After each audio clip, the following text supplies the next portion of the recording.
أعوذ بالله من الشيطان الرجيم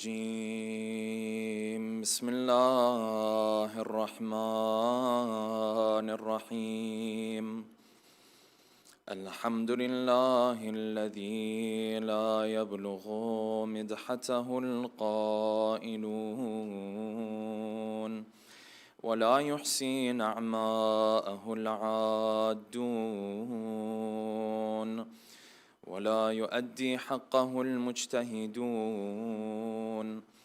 الذي لا يدركه بعد الهمم ولا يناله غوص الفطن الذي ليس لصفته حد محدود ولا نعت موجود ولا وقت معدود ولا أجل ممدود أما بعد فقد قال الله الحكيم في محكم كتابه الكريم أعوذ بالله من الشيطان الرجيم محمد رسول الله والذين آمنوا معه أشداء على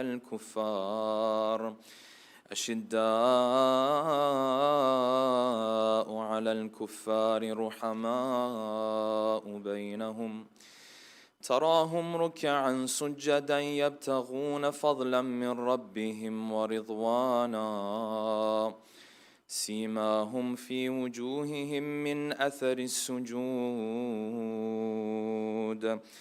ذلك مثلهم في التوراة ومثلهم في الإنجيل كزرع أخرج شطأه فآزره فاستغلظ فاستوى على سوقه يعجب الزراع ليغيظ بهم الكفار وعد الله الذين آمنوا وعملوا الصالحات منهم مغفرة وأجرا عظيما صدق الله العلي العظيم صلوات اللهم صل على محمد وعلى محمد.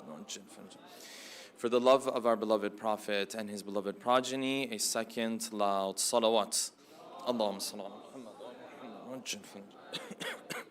For the hastening in the return of our beloved 12th Imam, a third final loud salawat. Allahumma salli ala Muhammad wa ala Muhammad. Tonight, inshallah, we'll be delving into the characteristic of Ali ibn Abi Talib that in many ways is the foundation for all of the other virtues that Ali possesses. And that characteristic is the worship of Ali and the ibadah of Ali and the type of relationship that he has with Allah subhanahu wa ta'ala. On the first night we discussed the zuhd of Ali, the way he distances himself from the pleasures of this world. And this is only possible because of the type of relationship that he has with his Lord. On the second night we talked about the justice of Ali and the fact that he constantly sees someone watching him, constantly sees someone holding him accountable. And this is only possible because of the relationship that he has with Allah subhanahu wa ta'ala. And last night we discussed the compassion of Ali ibn Abi Talib and the kindness that he used to show. And this is also only possible because of the relationship that Ali has built with Allah subhanahu wa ta'ala.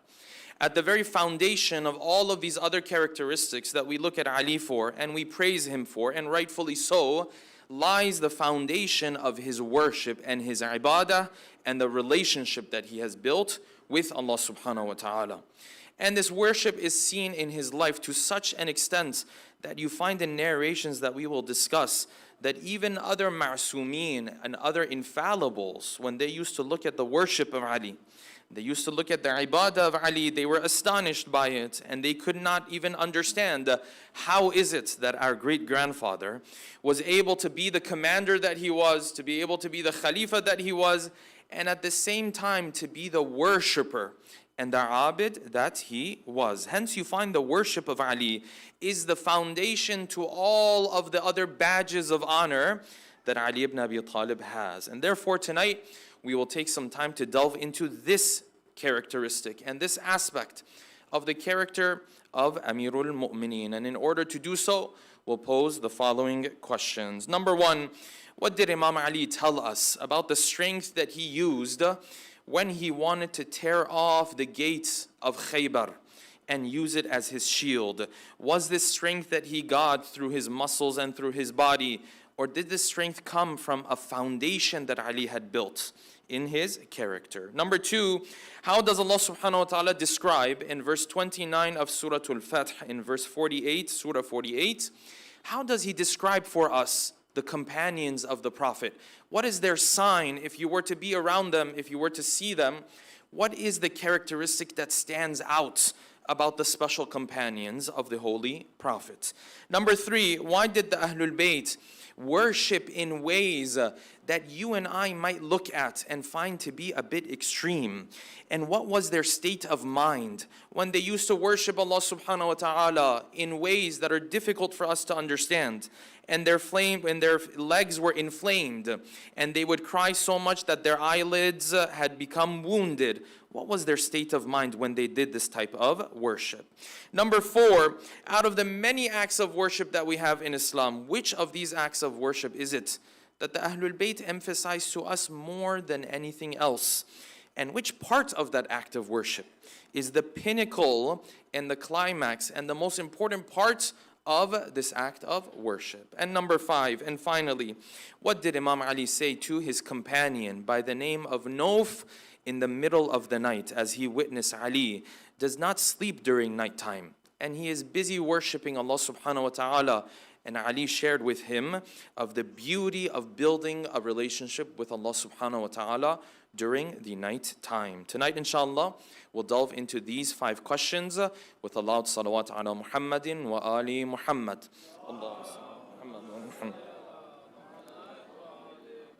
Let us begin from here. We know that Ali had many characteristics that shined very bright. The reality is all of these characteristics at the end of the day came down to the worship of Ali and the relationship that he had built with Allah subhanahu wa ta'ala. If he's kind to the orphans, it is because Allah subhanahu wa ta'ala told him to do so, and he has a relationship with this Lord of his. If he is just and he sees God watching over him every second, it's because he's built a relationship with Allah subhanahu wa ta'ala. He's worshipped this Lord so much that he feels the presence of this Lord constantly. If he's compassionate, it's the same thing. All of these lie on the foundation and stand on the foundation of the worship of Ali ibn Abi Talib. This is why you find in the Battle of Khaybar, when Ali did something that many others might have been absolutely astonished by, where his shield fell on the ground.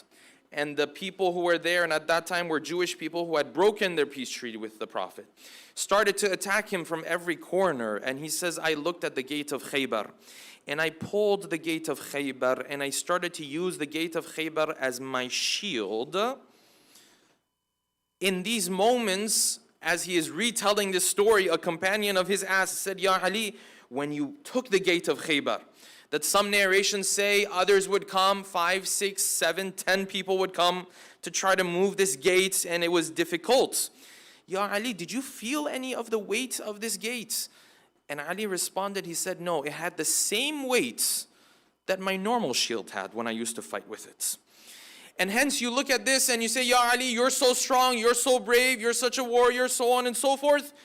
And Ali himself has said in narrations that if I tore the gate of Khaybar, I didn't do it through my muscles, and I didn't do it through this weak body of mine that eats bread made of barley, yes, and barely has any food other than salt and bread. He said, I pulled it through the strength that Allah subhanahu wa ta'ala gave to me. So Ali is saying, if I can do that in the battlefield, that strength is coming from where? It's coming from my worship. What I do on the battlefield, it comes from what I do in the middle of the night when no one else is watching. This is what Ali is teaching us. He said, I tore the gate of Khaybar with a strength of Allah subhanahu wa ta'ala. بِقُوَّةٍ رَبَّانِيَّةٍ. I didn't do it just because I was strong and I was brave. It's my worship and the relationship that I built with Allah subhanahu wa ta'ala. This is why Ali is able to do the things that he is able to do. And hence you find Allah subhanahu wa ta'ala describes the companions of the Prophet, and he says, listen, If there's one thing that's going to stand out about these companions of the Prophet, and Ali of course is at the forefront of these companions, Allah subhanahu wa ta'ala says in Surah Al-Fath, if you see them, you will see tarahum rukka'an sujjada. These are people who are not doing ruku and doing sajda. That would have been raki'an. It says rukka'an. They are constantly doing ruku'. They are constantly worshipping Allah subhanahu wa ta'ala. Sujjadan. They're constantly in sajda towards Allah subhanahu wa ta'ala. يَبْتَغُونَ فَضْلًا مِّن رَبِّهِمْ وَرِضْوَانًا. They're constantly looking to benefit from the blessings of their worship. Yes? And then the Quran says, سِيمَاهُمْ فِي وُجُوهِهِمْ مِنْ أَثَرِ السُّجُودِ. If you see them, you will see that their foreheads and their worship has left some marks on their body. So when he describes for us the special companions of the Prophet, Allah subhanahu wa ta'ala says that thing that stands out about them is that they are people of deep worship. That's what Allah subhanahu wa ta'ala says. And he says, ذَلِكَ مَثَلَهُمْ فِي التَّوْرَاتِ. This is how we have spoken about them in the Tawrat. So in the Tawrat, when we told people that Muhammad is going to come, salawatullahi wa salamu alayhi, this is how we describe the companions of that man who's going to come. وَمَثَلُهُمْ فِي الْإِنْجِيلِ. And in the Injil, we spoke of them as those people whose numbers are small, but they quickly grow and they become very strong, very quickly. People think they can wipe them out, but all of a sudden, the companions of the Prophet are a thing now. You have to deal with them now. And it's almost as if Allah subhanahu wa ta'ala is saying, if they reach that point where they have that solidarity and that they are that strong, it is because of this worship that they do. It is because of tarahum rukya'an sujjada. They've built this relationship with Allah subhanahu wa ta'ala. And this, brothers and sisters, is one of the key points that we're going to make tonight. Because when you look at the Ahlul Bayt, you find that the spirituality that they spoke of was not a spirituality where you are simply kind to other people, nice to other people, charitable to other people, you have a pure heart. This is good. These are the fruits of spirituality. This is a delicate point. These are the fruits of spirituality. In the school of thought of Ahlul Bayt, in order to get to those fruits, first you need a foundation. This foundation is your relationship with God. If you were to go around today and tell people, what does it mean to be a good Muslim? What does it mean to be a good person? They'll say it means you have good akhlaq with people, you're charitable, you're kind to your parents, so on and so forth. And this is all true. This is all part of being a good person. But Islam sees those as the fruits of spirituality. Islam says beneath these fruits, you need a foundation. That foundation is the relationship you build with God through worship. Because if you have a strong relationship with Him, and this is the important point here, if you have a strong relationship with Allah subhanahu wa ta'ala, which means you have a better understanding of who He is, His power, His authority, you will understand that He is the one who has to call the shots in your life and not you. And if you understand this, then your ego starts to make way for Allah subhanahu wa ta'ala's will. Yes? And when you understand that Allah subhanahu wa ta'ala is the one who calls the shots in your life, then this ego of yours is either weakened, hopefully in our cases, or like the Ahlul Bayt, it's completely wiped out. It's almost like it doesn't exist anymore. When this happens, you become a source of all khair and all virtues and all goodnesses in the world. There's a foundation to it. Yes, a normal person can go out there and give charity. Yes, this is good. A normal person can go out there and have good akhlaq. This is good. The spirituality that Islam taught you and I to build is a spirituality that has a foundation. The foundation of that spirituality is that you don't see yourself in the picture anymore. You see God running the show. And when He's running the show and He tells you, have good akhlaq with your parents. If your ego is weak and you can control your ego, immediately you will have good akhlaq with your parents. If He tells you be charitable, because your ego is not going to stop you anymore, immediately you will become what? you will become charitable. If he tells you be brave on the battlefield like he told Ali, because the ego is not there, immediately he is what? He is brave on the battlefield. All of these doors of different virtues only open the doors to the human being when he has a foundation of worship and he sees himself as a servant. Otherwise, this person, he can act spiritual, but at the end of the day, when he wants to do the right thing, his ego will come in and ruin everything. I want to be nice to my family. Okay, great. Islam will tell you, if you want to really do a good job with this, work on that ego of yours. Remind yourself, you're not in charge of them. You don't own them. You're not the number one person here. God is the number one person. And God has told you, you don't have all the rights, only these rights. And because your ego is no longer in the way, you can say, yes, my wife has her rights, my children have their rights, so on and so forth. But if your ego gets in the way, they can tell you all you want about the rights of other people, yes? Then when it really comes down to doing it, your ego gets in the way. And you say, yes, I hear you, but what about me? I'm supposed to call the shots here. And Islam doesn't look at spirituality like that. And this is becoming more and more of a trend in our communities, and I'll talk more about this. Where we want the fruits of spirituality, we don't want the foundation. And we assume spirituality is just be a good person. Pure heart, yes. Be a nice person, these are the fruits of spirituality. There's a foundation to it. To get to those fruits, you need this foundation. You need to understand that you have no authority. Only then, whatever virtue Allah subhanahu wa ta'ala points to, will you move towards. Otherwise, your ego will be the number one character in this show. And it will never let you to fully take on virtues. Because every time you want to do it, your ego will not like it. A desire will pop up and you will not like it. And this is why Ahl Bayt emphasize this so much. Look at these nights of Qadr. Why do we come in the nights of Qadr? If the nights of Qadr are about becoming good people, why doesn't Allah subhanahu wa ta'ala say, listen, forget about building a relationship with me, forget about talking to me, forget about worship, a'mal, all of it. Just go and give a lot of charity on this night. Charity is a big act of worship on the nights of Qadr, huh? But Allah subhanahu wa ta'ala says, yes, give that charity, but build a relationship with me. Because at the end of the day, if your ego is constantly going to get in the way, this charity is not going to last long. When it really comes down to it, your ego will get in the way, it'll stop you. You want a true foundation? Do your charity, but build a relationship with me. Teach yourself that you're the servant, I'm the master. Why is it Allah subhanahu wa ta'ala has ordered us, for example, go to Hajj? Why go to Hajj? All of this, how much money is spent on Hajj every year? If you accumulate all of it amongst Muslims, yes, maybe in the trillions of dollars. Why does Allah subhanahu wa ta'ala go to Hajj? And then when you go there and you walk around this house, yes, and you wear this clothing, yes, then do qurbani. Ya Allah, I'll just do qurbani here. What's the problem? Because that qurbani, yes, you can do, but the foundation of your spirituality is you knowing you're not in charge. Hence, you have to go walk around that house. You have to humble yourself.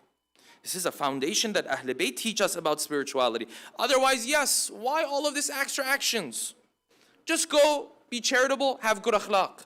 No, this is good, but this is a superficial level of spirituality compared to what Ahl Bayt taught us, where it cuts deeper into who you are, it does surgery on your ego, and then when you come out of that surgery, then yes, every virtue, not only those virtues that you kind of like to do, every virtue, you will be able to embrace them. Because there's no more ego anymore. And this is why you find Ali used to worship like this. There is no more ego left for Ali. This part we don't understand. This part we can't comprehend fully. There's no more ego left for Ali. Ego completely lost. This is a high standard. You and I just have to weaken that ego at least. Yes? That's what Allah subhanahu wa ta'ala expects from us. But this is why his worship was the way it was. So Abu Darda, companion of the Prophet, he says, I was walking one night in the palm trees, heading home, and I heard someone crying in the middle of the night. Darkness of the night. I saw someone is crying. He says, I looked closer. I said, this is Ali, he's crying. I looked a little bit closer. I saw the way he's crying is a way that I've never cried myself. He's crying as if God is going to throw him into hellfire right now. We're going to talk more about why Ahl Bayt worship like this.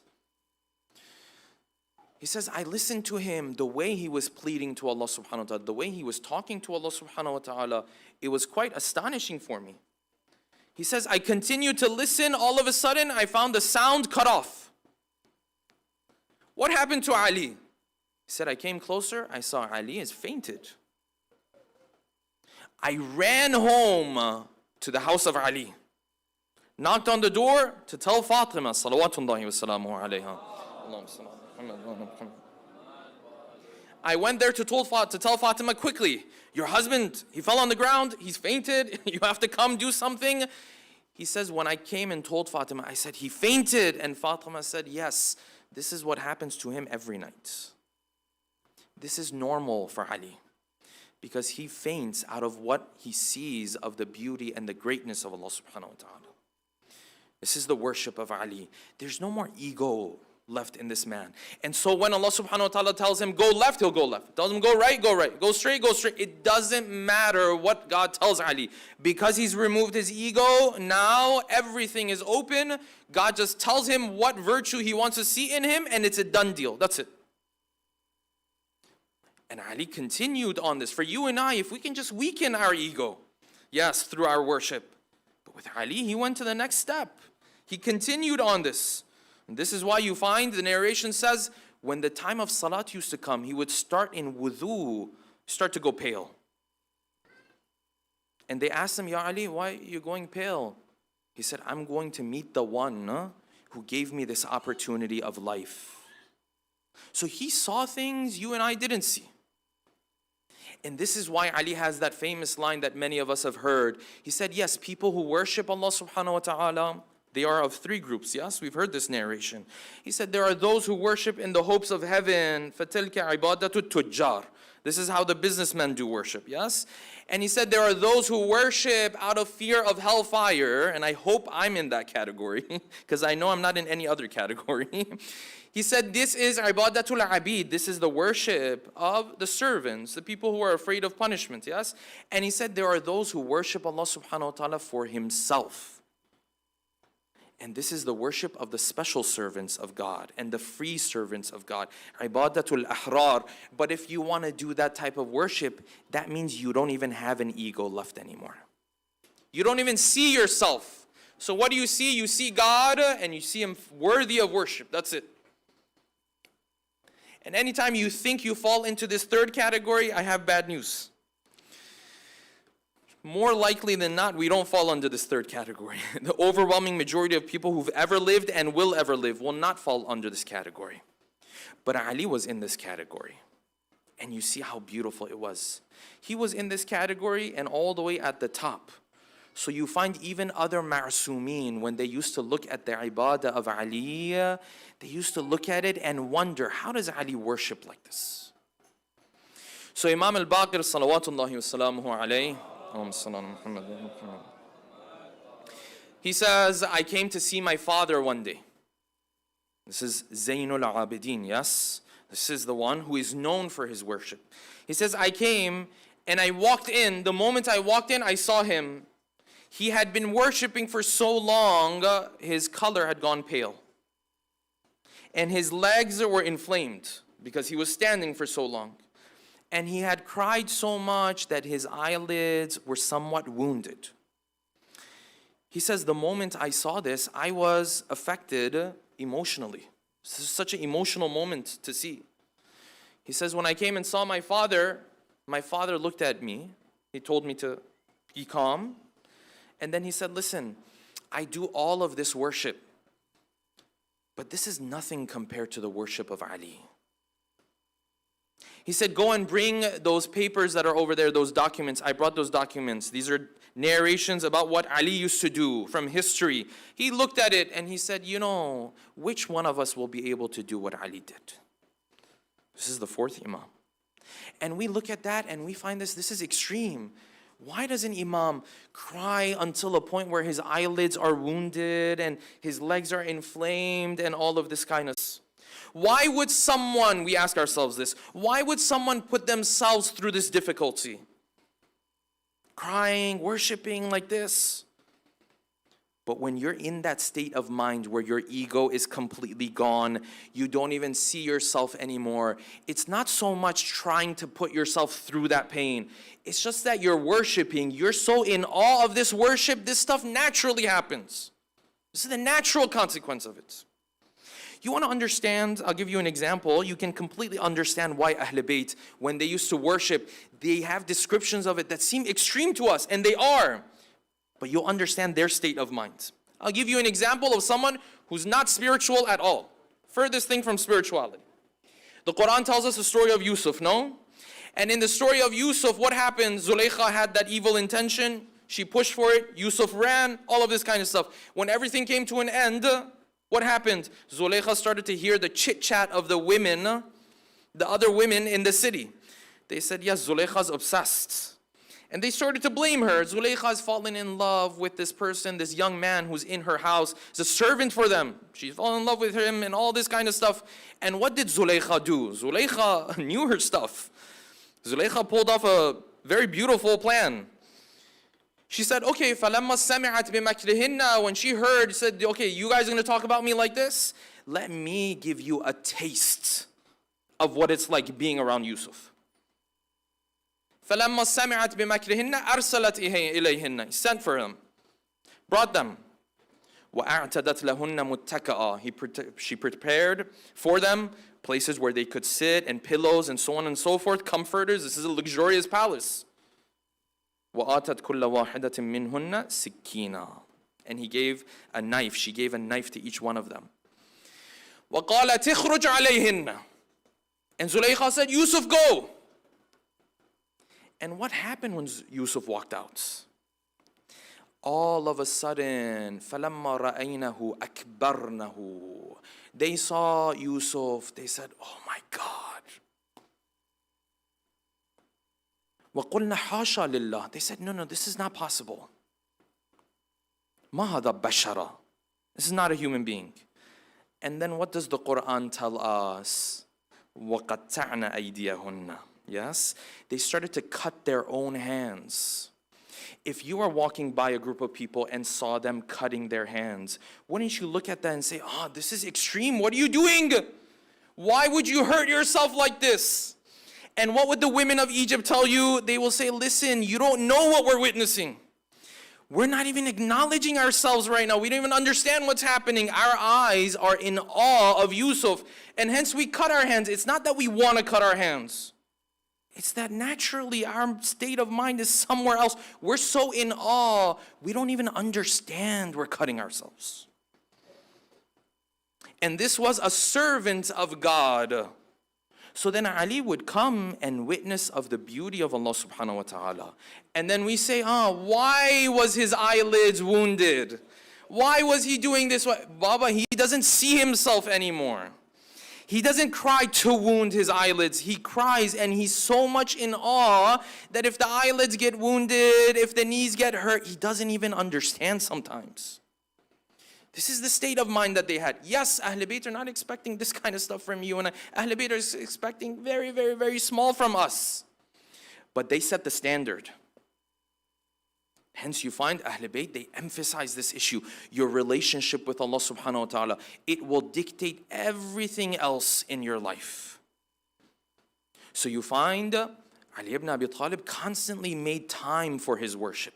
When he was taking the seeds and the kernels of the dates to plant them so that they would turn into palm trees, so that he could grant these away as charity. The narration says every time he planted one of them, 2 rakat salat. This is part of his lifestyle.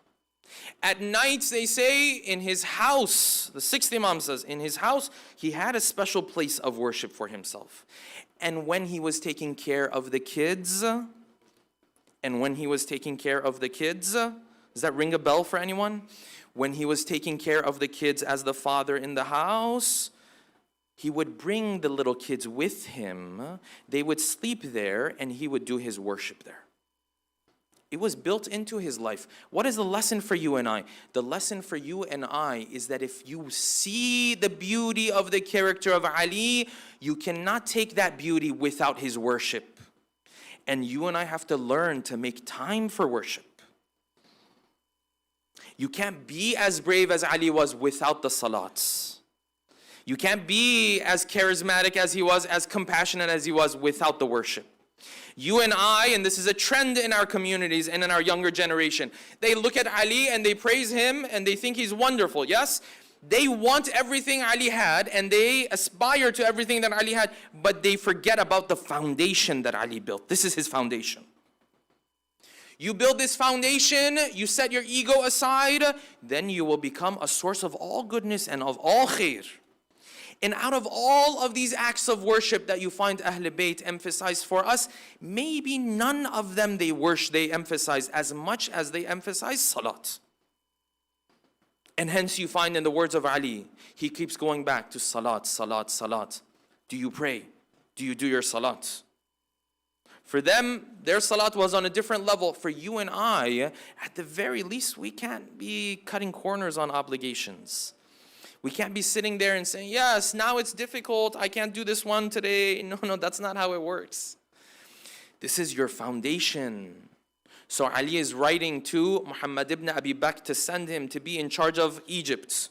He's going to become his governor. Now, when you're the governor, what do? You deal with people's taxes, you deal with their affairs, you do all of this kind of stuff. And in this letter that he's writing to Muhammad ibn Abi Bakr, and all of the advice that he's giving to him, then he turns to him and he says this. He says, "Wandur ila salatik." You're going to be the governor, you better pray a good prayer. Your salat needs to be top-notch. Because people will be following you, people look at you, you're the standard, you have to do your salat properly. And then he continues and he says, and your wudu should better be a good wudu too. And he said, your wudu is a big part of your faith. Wudu is the preparation for salat. And the Imam says this is a big part of your faith. Then he said, when you go to your ruku and sajda, you better do a good job with your ruku and sajda. And then he said this, and this is a lesson for you and I. He said, فَجْعَلْ كُلُّ شَيْءٍ, and make everything else, and know that everything else تَبَعٌ لِصَلَاتِكَ. Everything else follows your salat. Every other act of worship follows salat. He said the one who messes up on his salat, he will mess up on other things even greater, even bigger. Muhammad ibn Abi Bakr is a governor. In some ways, he's a politician. And Ali says, you better be careful how you pray. People are going to look at you. And this is why narrations tell us of the pros of someone who is a person who's constantly acquainted with salat, and the negativities of the one who does a poor job with his salat. If I don't pray consistently, this is my sign to start doing so. If I pray consistently, then this is my sign to start perfecting my salat. Yes? There's salat. You can do salat in whichever way you want. The Prophet said, 2 people from my ummah, they stand for salat. The difference between them is like the difference between the earth and the skies. This one, when he prays, God knows what's happening in his heart. He's paying attention to God 24/7. This one, when he prays, no, he said, Allahu Akbar, what do we have for iftar? There's a big difference between the two. By the way, if you're thinking that, I don't blame you. There's a big difference between the two. So on the pros, Ali said this, and this is another big lesson for you and I. He said, listen, salat is so important. It has that ability that when you are disconnected in your relationship with God, to quickly connect you again. You know what he's talking about? He's talking about that feeling you get in your stomach, yes, when you did something wrong. When you commit a sin, yes, and afterwards you come back and you know what you did is wrong. And you feel this hollowness inside of you because you know what you did. And you know your relationship with God has been severed.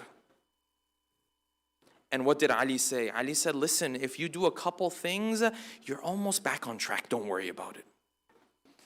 He said, when you commit a sin, if you come after it, number one, of course, tawbah. There's no doubt about that. Number one. And he said, but then if you add some salat afterwards, if you add a 2 rakat salat afterwards, you're really back on track now. You're getting a lot better. You're plugging back into that relationship again. This is the power of salat. He said, rak'atan, 2 rakats. And hence, when he used to see people doing a poor job with their salat and just Allahu Akbar, Allahu Akbar, Allahu Akbar, like we do, he looked at them and he told this man who was praying like this, naqara ka naqril qurab, he was pecking like the pecking of a crow. He said, listen, how long have you been praying like this? And this man said, I've always been praying like this. And he said, listen, you're missing out. He said, the person who steals the most, the greatest thief, is the one who steals salat from his own life. He said, this is the greatest thief. Huh? He said, don't pray like this. This is not how the Prophet taught us to pray. And in all of this prayer, there's one moment that is the absolute peak. It is the pinnacle. It's the most important part of your whole salat, and that is your sajda. And this is why you find narration after narration after narration that Ahl Bayt taught us that when you pray, prolong your sajda a little bit. Stay in sajda a little bit. This is the closest you are to God. This is when shaitan looks at you and regrets things the most, because he was asked to do the same sajda and he never did it. And hence when he sees you in sajda and you prolong this sajda, this distances you the most from shaitan. Hence you find in the seerah of the Ahlul Bayt, a sajda and a long sajda, a prolonged sajda was always part of their seerah. Because Ali knows when I prolong this sajda, if I'm really doing a good job with it, then the fruits of this spirituality will show up through his justice and compassion and hundreds of other virtues that you and I cannot count. This is where he builds the foundation. So his companion says, I entered into his house. I wanted to tell him something. I saw him, he's praying. I approached him. He pointed to me with his hands. So I'm praying. Ended his salat. I thought, great. Now he ended his salat. Then he went to sajda. This is the sajda after salat. And he stayed in sajda. And I said, فَوَاللَّهِ نَام. I'm sure he's asleep. This is how long he was in sajda. And the narration says, I went with the fourth Imam, Imam al-Sajjad, salawatullahi wa salamuhu alayhi. He says, I went with the fourth Imam and I saw him praying, and then he went to sajda and he stayed in sajda and he started to say adhkar and tasbih and tasbih. It reached the point where I saw everything around us is saying tasbih with us. This is the sajda of the Ahlul Bayt. And let this be what you take away from tonight. Let sajda be a part of your life. It doesn't even have to be a part of your salat. If it's part of your salat, you prolong it. If it's not even part of your salat, then what will you do? You will do this as a separate sajda. How many narrations do we have from Ahlul Bayt? They were walking, all of a sudden do sajda. But you're not praying right now. It's my obedience to God. It's my thankfulness to God. The nights of Qadr we are going through, maybe sometimes you just put your head down on the dirt, you do sajda, and just talk to God, and just think of what you want from Him, and all of this. And this is a strong way to build your relationship with Allah subhanahu wa ta'ala. And this relationship will then become the foundation for all of the other virtues that you and I are after. And this is why Nawf, the companion of the first Imam, he says, one night I had the opportunity to sleep and stay in the house of the first Imam. And it's interesting because there's a number of narrations that tell us of stories and incidents where companions had the opportunity to stay in the house of the Imam. This happened with other companions, other Imams as well. So he says, I stayed that night in the house of Ali. And we laid down and he put down the comforter and he prepared everything for us and we went to sleep. Except I saw him, he's not going to sleep. He put me to sleep. Then he got up, I saw he doesn't stay in his home. He's worshiping left and right. He gets up in the middle of the night, he goes out, he looks at the sky. He speaks to Allah subhanahu wa ta'ala, he comes back in. Worship, gets up, goes back outside of the house. He only put me to sleep. He says, but I was watching this carefully. It's not very often you sleep in the house of the Imam, yes? I want to see what Ali does. He says, I watched him. At one point, Ali knew that I wasn't asleep. He turned to me, he said, Ya Nauf, أَنَائِمٌ أَنْتَ أَمْ رَاقِبُ أَمْ رَامِقٌ? Are you asleep or are you awake? He said, no, Ya Ali, I'm awake. And I was watching what you were doing. He said, no, imagine the words of Ali. This gives you goosebumps. If you're there and Ali is speaking these words to you in the middle of the night. He said, Ya Nauf, tuba lizzahidin. Good for those people who turn away from the dunya a little bit and they prepare for the akhirah. Prepare for the akhirah how? Ali's worship. This is the foundation for everything else. Tuba lizzahidin. Good for those who turn away from the dunya a little bit. They turn more towards the akhirah. And then Ali started to explain this to Nauf. He said, Nauf, you know how they do this? They live a simple lifestyle in this world, yes? And they take the Quran as part of their vocabulary and their shi'ar, meaning they're so acquainted with it. This is part of it. And they take the water on earth as their perfume. What does that mean? That means constantly they are using the water for what? For wudu. They are constantly acquainted with salat. He said, good for them. And this is why these days and nights where Ali is going through the pain that he is going through, and the family of Ali is going through the difficulties that they are going through, amongst those final wasiyas of Ali, of course, is his wasiyah when it comes to salat, and his wasiyah when it comes to the worship of Allah subhanahu wa ta'ala. And this is why in his final wasiyahs, when he was talking to his children, amongst the things that he encouraged his children about, amongst the things that he constantly talked to his children about, was Allah, Allah fi salat. My children, never forget salat. If we can dim the lights, we'll take our hearts to the house of Ali ibn Abi Talib. As Ali is taking his final breaths, the narration says the pain of Ali had increased. And in those final moments, when he made his wasiyas to his children, then he turned to his children and he said, I also have some wasiyas, but these wasiyas are not about other people.